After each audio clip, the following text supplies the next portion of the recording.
बच्चों, कैसे हैं आप लोग? ठीक है। पढ़ाई चल रही है ना आपकी? ठीक है। देखो, अब आगे का पाठ हम पढ़ेंगे। तो हमने पहले क्या पढ़ा था? कल के पाठ में क्या पढ़ा था? पाठ क्या था? क्या? निराश हुआ जाए, है ना? यही पाठ पढ़ा था ना। तो क्या बता रहे थे यहाँ पे राइटर लेखक? क्या बता रहे थे कि उन्होंने क्या देखा? समाचार पत्र के बारे में सुना। उसमें क्या क्या क्या कौन से समाचार सुने उन्होंने?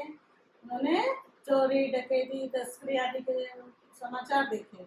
उनसे उन्होंने क्या सोचा कि वो बहुत ही निराश हुए कि लोग क्या इतने लोग, बुराई ही बुराई है लोगों में, ईमानदारी रही नहीं गई है। और इसी तरह उसके बाद उन्होंने क्या देखा? कैसे लोगों को कहते हैं कि ये तो अब मूर्ख ही है। आजकल के ज़माने में ऐसा हो गया है कि ईमानदार जो लोग हैं उनको मूर्ख कहने लगे हैं, क्योंकि वो अपना काम सीधे साधे करते हैं। और आजकल का ज़माना कैसा हो गया है कि जो काम करता है तो उसकी त्रुटियों को निकाला जाता है और उसको शो दिखाया जाता है कि ये गलत कर रहा है। पर उसकी जो अच्छाइयाँ होती है उसके बारे में कोई नहीं जानता, उसको कोई देखता भी नहीं है। जो सिर्फ एक छोटी सी गलती है उसको ही दिखाया जाता है, उसका ही पर्दाफाश करा जाता है। और उसको बताने में लोगों में इतना रस आता है कि उसमें इतना इंटरेस्ट लेकर वो बताते हैं, वो बात को बढ़ चढ़ कर बताते हैं कि लोगों सुनने वाले को वो आदमी बहुत ही बुरा लगता है। इस तरह और क्या पढ़ा था हमने कि लोगों के मन में क्या कम हो गया है? किसकी आस्था कम हो गई है? ईमानदारी, सच्चाई की आस्था कम हो गई है, क्योंकि ज्यादातर लोग छल कपट कर दिखाई देने लगे हैं। ईमानदारी किसी में दिखाई नहीं देगी, ऐसा लोग सोचने लगे। पर सच में ऐसा है? नहीं ना। इसके कई उदाहरण भी आपने देखे हैं कि किस तरह से निराश हो रहे हैं और कैसे वो इस निराशा को दूर किया जा रहा है। तो क्या कहते हैं कि भारतवर्ष कैसे, किस चीज का महत्व देता था? भारतवर्ष कभी भी भौतिक वस्तुओं को महत्व नहीं देता था। कार, बंगला या बड़े बड़े जेवरात, गहने, इन चीजों को अहमियत नहीं देता था। किसको अहमियत देता था? वो आत्मिक गुणों को, अंदर के गुणों को वो महत्व देता था। किसी के अंदर अच्छाई है, ईमानदारी है तो उसे वो अच्छा मानते थे और उसको महत्व देते थे। इस तरह और क्या था लोगों के अंदर, कैसे कैसे स्वभाव थे? जनरली स्वाभाविक रूप से कैसे विचार होते हैं, अंदर के भाव कैसे होते हैं? क्या होता है? लोभ होता है, मोह होता है, काम, क्रोध, ये भावनाएं हर एक के मनुष्य के अंदर होती है। ये हमने जाना ना कि हर मनुष्य में होती है। पर हमें क्या करना चाहिए? संयम से इन सबको दबाना चाहिए और हमारे अंदर की अच्छाई को बाहर लाना चाहिए। इसके लिए भी उन्होंने उदाहरण दिया था एक कि कैसे अच्छा है, कैसे कह सकते, क्योंकि इन्होंने इन इतने सारे उदाहरण दिए जहां वो निराश हुए और उन्हें लगा कि ईमानदार कोई नहीं है। पर आप बाद में उन्हें एक जगह एक ऐसा उदाहरण मिला, उनके साथ हुआ अनुभव है उनका कि एक स्टेशन में उन्होंने टिकट खरीदी, 10 रुपए देने थे पर वहाँ 100 रुपए दिए। और उस आदमी ने टिकट, रेलवे स्टेशन का मास्टर था जिसने टिकट दिए थे उसको, उसने इस आदमी लेखक को याद रखकर वो ट्रेन में चढ़कर उनको पहचान कर वो पैसे उन्होंने वापस किए। तो उस समय जब उन्होंने वापस किए तो उनकी खुशी से उनका चेहरा बहुत ही खुश था और बहुत ही संतोष के भाव उनके मन में थे कि हाँ, मैंने आज अच्छा काम किया है। तो ऐसे भावों को देखकर यहाँ लेखक कहते हैं कि हम कैसे कह सकते हैं कि आजकल के कोई किसी में ईमानदारी नहीं है या किसी में सच्चाई नहीं है, सभी लोग झूठे और छल कपट करने वाले, ऐसा हम कुछ नहीं सोच सकते ना। यही एक इंस्टेंट है, हम जान सकते हैं। ऐसे उनके जीवन में और भी कई हुए हैं। ऐसे ही अब हम आगे के पाठ में देखते हैं। आगे के पाठ में क्या हुआ? ये एक दिन एक बस में जा रहे थे। किसमें जा रहे थे? बस में यात्रा कर रहे थे और इनके साथ इनका परिवार भी था। कौन था? परिवार। परिवार मतलब क्या होता है? फैमिली। तो फैमिली भी थी, उनकी बीवी थी और 3 बच्चे भी थे। तो ये बस में यात्रा करते हुए निकल रहे थे। तो थोड़ी दूर जाने के बाद वो बस थोड़ी खराब लग रही थी और धीरे रुक रुक कर चल रही थी। जब ये अपने गंतव्य पर तक पहुंचने ही वाले थे, डेस्टिनेशन तक पहुंचने ही वाले थे, तो उससे 8 किलोमीटर दूरी पर वो बस खराब हो गई। अब वो ऐसी जगह थी जहाँ पूरा जंगल ही जंगल था, एकदम सुनसान, कोई नहीं था वहां पर। तो ऐसी जगह में हम कैसा फील कर सकते हैं? आजकल हम टीवी में बहुत न्यूज देख रहे हैं ना कि रात के समय ऐसा हुआ, कुछ प्रॉब्लम्स आए, लोगों को लूटा गया, पैसे ले लिए, किसी का मर्डर कर दिया, इस तरह की बहुत सी बातें सुनते हैं। तो जब ये बस वहां पर रुकी तो सब लोग एकदम आश्चर्यचकित हो गए। अरे, ये रात का 10 बजे का समय है, इस टाइम में यहाँ सुनसान जगह में आकर गाड़ी रुक गई है, अब क्या करना है? तो ये सब सोच ही रहे थे अभी कि इतने में कंडक्टर ने क्या किया, वो नीचे उतरा और उसकी साइकिल भी गाड़ी के रखी थी बस के ऊपर, उसने लिया, वो साइकिल ली और वहां से चला गया। किसी से कुछ बोला नहीं कि कहाँ जा रहा है, क्यों जा रहा है। तो अब जो लोग बैठे थे क्या सोचेंगे? बताओ आप लोग क्या सोचेगा अगर ऐसा आपके साथ हुआ, तो क्या सोचोगे आप लोग?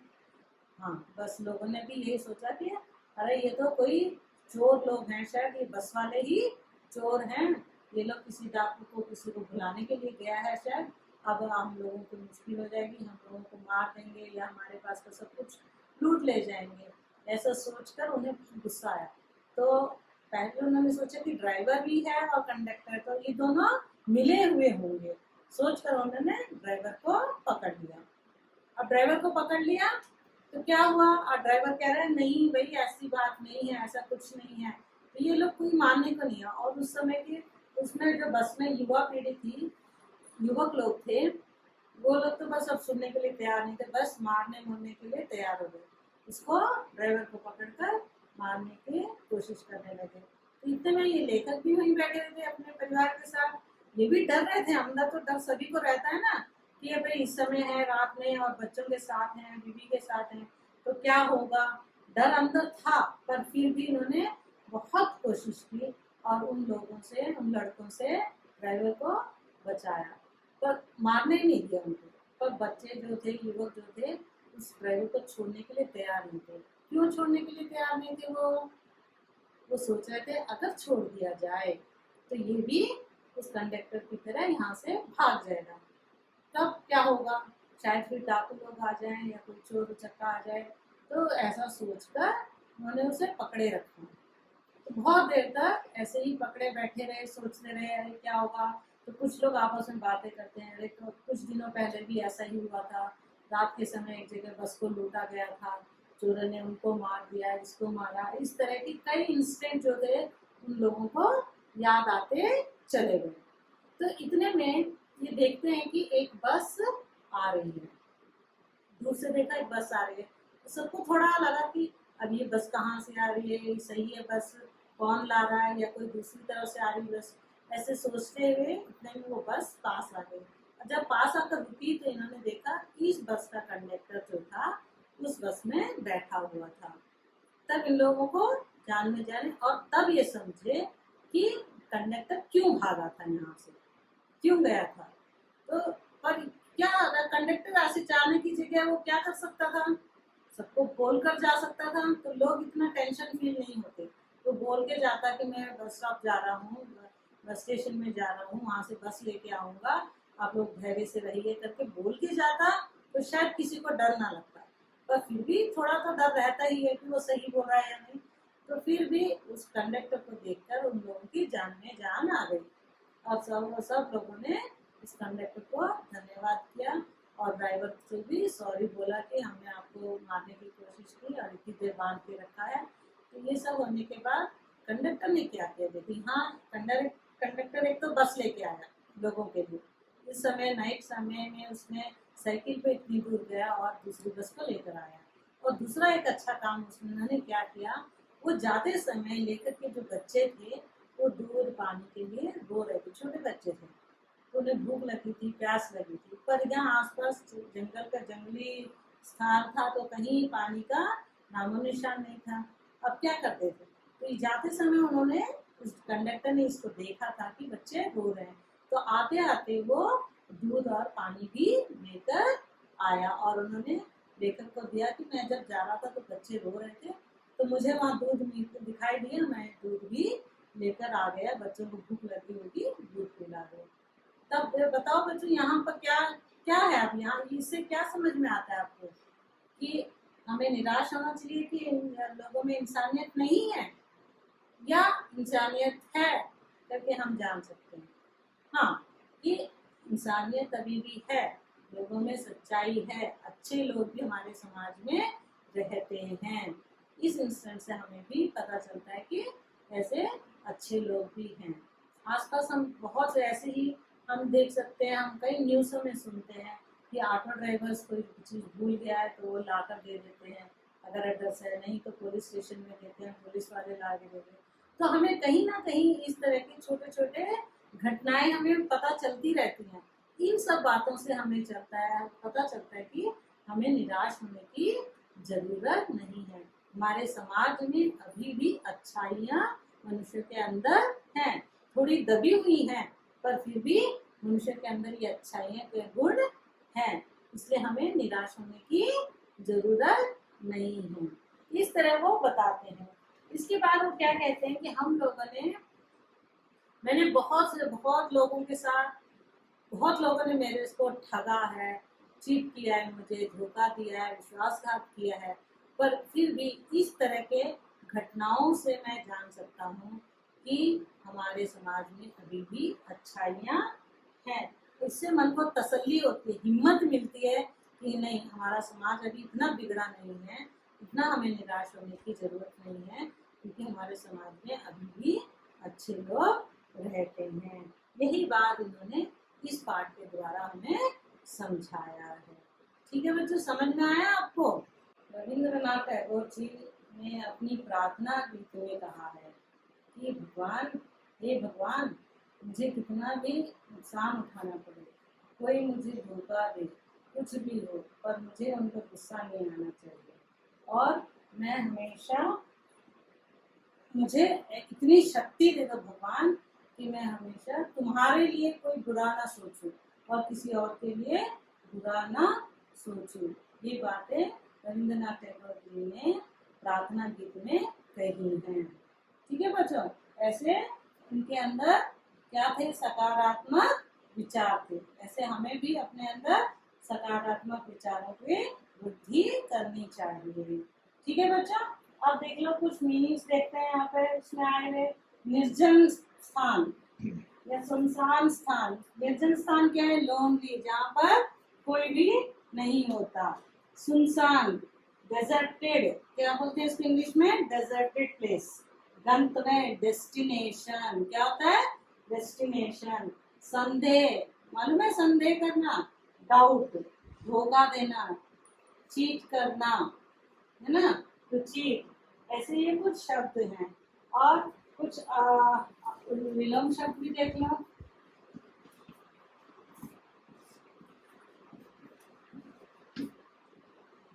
हमें कैसा होना चाहिए? आशावादी होना चाहिए। इसका अपोजिट क्या होता है? आशा का निराशा। और क्या है? सच, हमें हमेशा क्या बोलना चाहिए? सच बोलना चाहिए, है ना? सच का अपोजिट क्या होता है? झूठ। लोगों पर हमें क्या होना चाहिए? विश्वास होना चाहिए।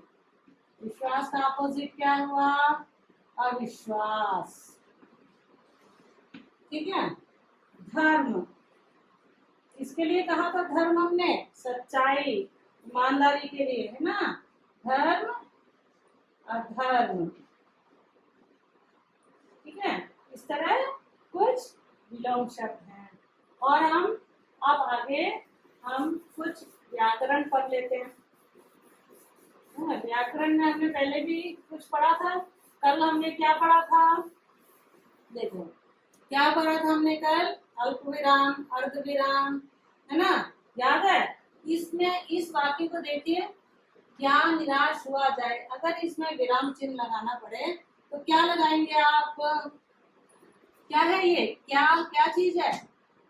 Question mark. यस, तो यहाँ पर क्वेश्चन मार्क लगाकर हम विराम चिन्ह पूरा कर सकते हैं, है ना? याद आ गया ना सब?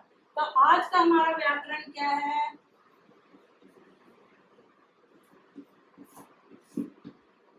इसमें देखो, कुछ वाक्य देती हूँ। घोड़े पर सवार, या महान है जो आत्मा। इन शब्दों को देखकर हम इसके लिए एक शब्द भी बना सकते हैं। यहाँ पर कितने शब्द हैं? 3। इनको छोटा करके हम एक शब्द में भी बना सकते हैं। कैसे? देखो, घुड़सवार, हमने क्या किया इसके लिए? घोड़े पर सवार के लिए घुड़सवार कहा। और महान है जो आत्मा, इसके लिए हम क्या कह सकते हैं? महात्मा। यहाँ पे 3 शब्द थे और यहाँ पे 4 है। इन चारों को हमने एक शब्द में लिया है। इस तरह से शब्दों को छोटा करने के, संक्षिप्त करने की विधि को हम क्या कहते हैं? समास कहते हैं। क्या कहते हैं? समास। ठीक है। समास अब कितने प्रकार के होते हैं? समास कितने प्रकार के होते हैं? 6 प्रकार के। कितने प्रकार के होते हैं? 6 प्रकार। उसमें देखो, एक द्वंद, दूसरा द्विगु, तीसरा अव्ययी, चौथा कर्मधारय, पांचवा बहुव्रीहि, और कौन सा है? याद है? एक और पता है? आप लोगों को पता है? तत्पुरुष। क्या है? तत्पुरुष। इसमें कितने बताए? समास कितने तरीके के हैं? 6 तरीके के हैं। 6 में एक जो है, फर्स्ट वन क्या है? द्वंद, उसके बाद द्विगु, उसके बाद अव्ययी, कर्मधारय, बहुव्रीहि और तत्पुरुष। तो आज हम इस द्वंद के बारे में पढ़ेंगे। इसके बारे में पढ़ेंगे, द्वंद। तो ये द्वंद जो होता है, 2 समान व्यक्ति, 2 शब्द जो समान रूप से, जिनका अर्थ समान होता है, ऐसे शब्दों को द्वंद कहते हैं। जैसे अब हम यहाँ पे एक उदाहरण ले लेते हैं, माता पिता। ठीक है। अब इसमें हम कहेंगे कि सिर्फ माता इम्पोर्टेंट है या पिता इम्पोर्टेंट है? कौन है इम्पोर्टेंट? हमारे लिए दोनों ही इम्पोर्टेंट व्यक्ति हैं। तो जब दोनों ही इम्पोर्टेंट सेम होते हैं, प्रधान होते हैं, तो क्या होता है? दोनों में शायद कहीं तो आपको अपोजिट का युद्ध की तरह होता है। यहाँ युद्ध का मतलब नहीं है, पर यहाँ पर है कि दोनों ही इम्पोर्टेंट व्यक्ति हैं, या दोनों शब्द जो हैं बहुत ही प्रधान होते हैं। ऐसे शब्द जो दोनों प्रधान होते हैं, उनको हम क्या कहते हैं? द्वंद। क्या कहते हैं? द्वंद समास। इसमें क्या है? द्वंद। ये कैसे बताते हैं? देखो, इसमें समास में पहला पद जो होता है पूर्व पद कहलाता है, और दूसरा पद होता है उत्तर पद, तीसरा होता है समस्त पद। अब इसमें कौन सा उत्तर पद है, कौन सा पूर्व पद है, कौन सा समस्त पद है? बताइए। क्या है? माता क्या है? पूर्व पद। उत्तर पद क्या है? पिता। और समस्त पद क्या है? इन दोनों को मिलाकर बनने वाला शब्द समस्त पद कहलाता है। माता पिता। तो यहाँ हमने क्या किया? इन दोनों को मिलाने के लिए क्या किया? इस हाइफन को लगाया, योजक चिन्ह को लगाया। इसको क्या कहते हैं? योजक चिन्ह। ये योजक चिन्ह लगाने से ये हो गया द्वंद समास। क्या हो गया? द्वंद समास। ऐसे ही अन्न, जल। अब अन्न, खाली अन्न इम्पोर्टेंट है या जल इम्पोर्टेंट है? दोनों ही हमें जरूरी है ना। तो ऐसे शब्द जो जिसमें 2 पद हैं और दोनों पद ही प्रधान होते हैं, इम्पोर्टेंट होते हैं, ऐसे शब्द द्वंद समास कहलाते हैं। समस्त पद में क्या है? यहाँ पर अन्न, हाइफन लगा के जल। इस तरह से अमीर, गरीब, कोई भी शब्द ले सकते हैं। अब इन शब्दों में हम क्या करते हैं? इसको ये हो गए समस्त पद जो हमें द्वंद्व समास के दिए। अब इसमें एक और चीज होती है, हमने अभी ये दोनों पदों को यहाँ पर मिलाकर इस तरीके से लिखा है ना। अब हम इसको फिर अलग अलग करेंगे तो कैसे होगा, यहाँ पर जो होता है ये शब्द इसके बीच में इस तरह से आ जाता है। जब यहाँ लिखते हैं तो इसको ब्रैकेट में लिखा जाता है, यहाँ पर हमने इसको निकालकर यहाँ पर हाइफन लगाया। तो अब हम इसको फिर दोबारा से इस तरह से बनाएंगे, कैसे देखो, माता और पिता, इस तरह से अलग करने की विधि को हम क्या कहते हैं, समास विग्रह। क्या कहते हैं, समास विग्रह। हाँ देखो, और दो उदाहरण देख लेते हैं। अभी हमने ये देखा ना, और बता देती हूँ। भूख प्यास, अब हम क्या लिखेंगे समास पद में, भूख प्यास। तो क्या होता है, इसके बाद इन दोनों के बीच में आने वाला और शब्द जो होता है ये लुप्त हो जाता है, यहाँ पर छिप जाता है, और उसके स्थान में योजक चिन्ह लग जाता है ना। तो क्या है, और पाप और पुण्य, पाप और पुण्य, यहाँ क्या लिखेंगे समास पद में, पाप पुण्य। लिखते समय क्या करेंगे, ये और जो है इसको निकालकर यहाँ पे योजक चिन्ह लगाएंगे। अब अगर हमें इस तरह से वर्ड दिया जाता है, भूख और प्यास दिया, भूख प्यास, अब हमें यहाँ समास विग्रह करना है।